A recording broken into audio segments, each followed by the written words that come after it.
Ny dragona ao amin'ny apokalipsy. Ny dragona. Izany no lohahevitra hodiniantsika amin'ity androany ity izay anasako anao indray tahaka ny mahazatra.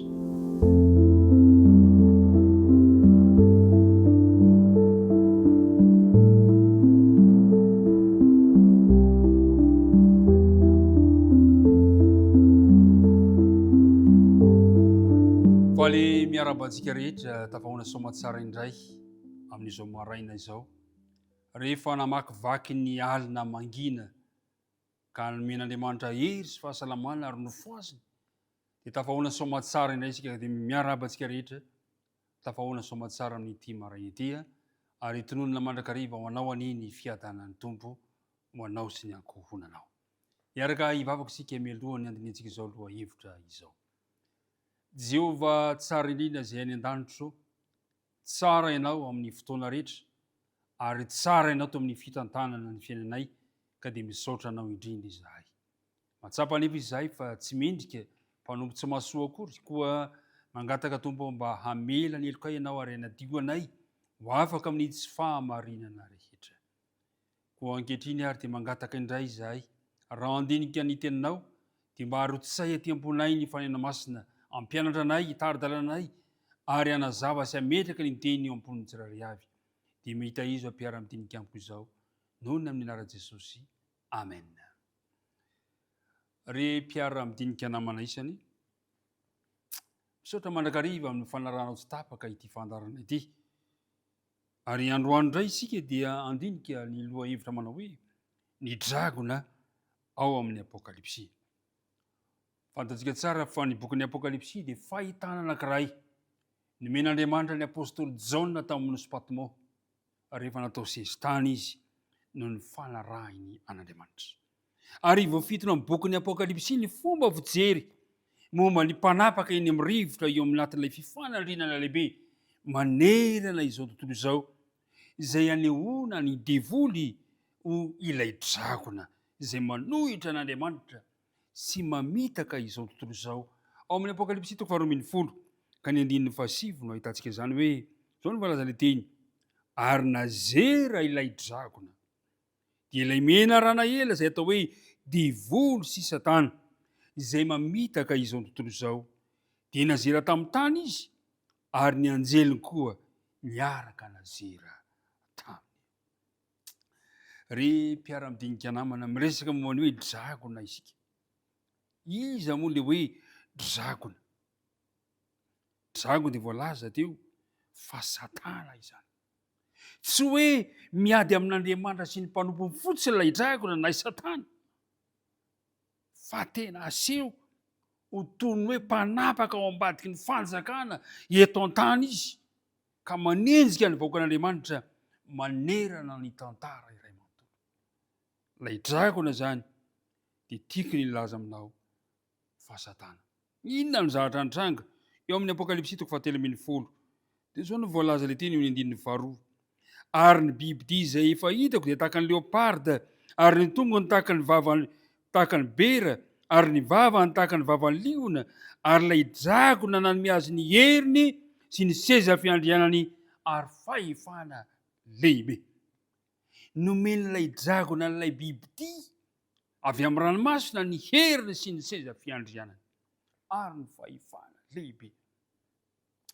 Re mpiara-midinika namana isany, ilay hoe bibidia dia tsy hoe sanatria akory fanaratsiana na fanenjehana, fa ny bibidia dia fahefana ara-politika sy ara-pivavahana iray eto amin'ity tany misy antsika ity. Ka nomen'ilay dragona an'ilay bibidia ny heriny sy ny fiandrianany, seza fiandrianany ary fahefana lehibe ho an'ilay bibidia. Inona ny zavatra mitranga eo amin'ny 15 dia zao ny voalaza: dia nomena lela miteny zavatra mioampapana sy fitenenany ratsy izy. Hitantsika tsara zany fa tena manao fiaikana an'Andriamanitra miteny zavatra mioampapana, miteny ratsy an'Andriamanitra. Fa ny mahafinaritra dia hoy izy hoe, ary nomena fahefana mba hiasa 2 volana. Tsy mandrak'izay ny hery sy ny fahefan'ilay dragona zay nafiana tamin'ilay biby ty. Tsy mandrak'izay fa voafetra ihany. Ino mahafinaritra io? Ino isaorako an'Andriamanitra ary io ny antony mbola ifikirako an'Andriamanitra ary anentanako anao mbola ifikitra amin'Andriamanitra tsy ho mandrak'izay akory ny fahefan'ilay biby dia ny fahefan'ilay dragona. Fa izany na tsy izany aza dia voalaza fa miezaka ilay fahefana, miezaka ilay dragona, miezaka ilay manenjika ny vahoan'Andriamanitra androbaka ny fomba fiankofana zay tokony atao amin'Andriamanitra. Zay ny zava-toza. Miteny ratsy ny anaran'Andriamanitra izy, miady ny olo-mason'Andriamanitra izy ary manenjika an'izy ireo.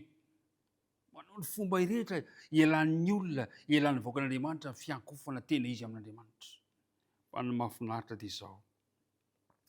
Na dia eo aza izany toe-javatra izany indray aza mandresy ny vahoakan'Andriamanitra mihitsy Satana. Fa ny mahafinaritra dia izao. Misy fetra tsy azony Satana ioarina amin'ny toe-javatra anankiray. Misy fetra. Zao ny voalaza amin'ny 2:20 manao hoe ary noho izany mifalia ry lanitra sy ianareo izay monina ao aminy. Loza ho an'ny tany sy ny ranomasina fa nidina ho aminareo ny devoly sady manana fahatezerana lehibe satria fantany fa kely sisa ny andro. Kely sisa ny andro.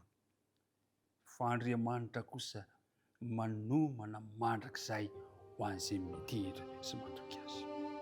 Voafetra ny fanapahan'ilay dragona.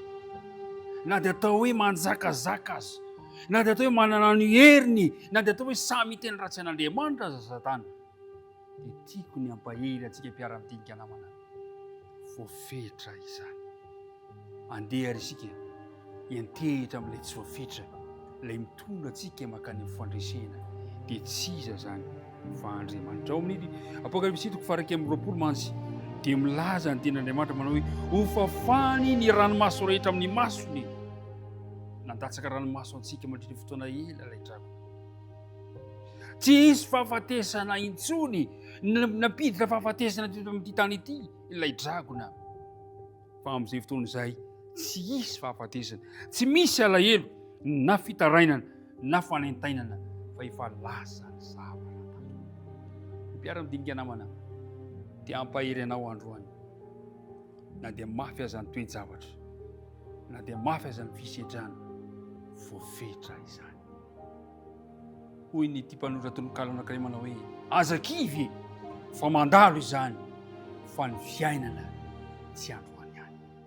Tombany hombanao ka iantehitra amin'ilay tsy misy fetra, iantehitra amin'ilay tsy voafetra, isika tsirairay avy ka dia mirary tontolo andro mahafinaritra ho anao indray amin'ity androany ity.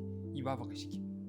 Andriamanitra tsarainay eo, ianao ilay tsy voafetra, ianao ilay tsy manapetra, fa ianao ilay mandrakizay ary ianao ilay mandresy, ianao no ianteheranay androany, ianao no fikirinay androany, ianao no ametrahanay ny tontolo andronay androany, ary ianao no toky, ianao no hinonay, ianao no loha lalana sy ho vody lalana ny fiainanay. Mitahiana tsirairay avy, mitahizo mpiara-midinika amiko izao nohony amin'ny anaran'i Jesosy.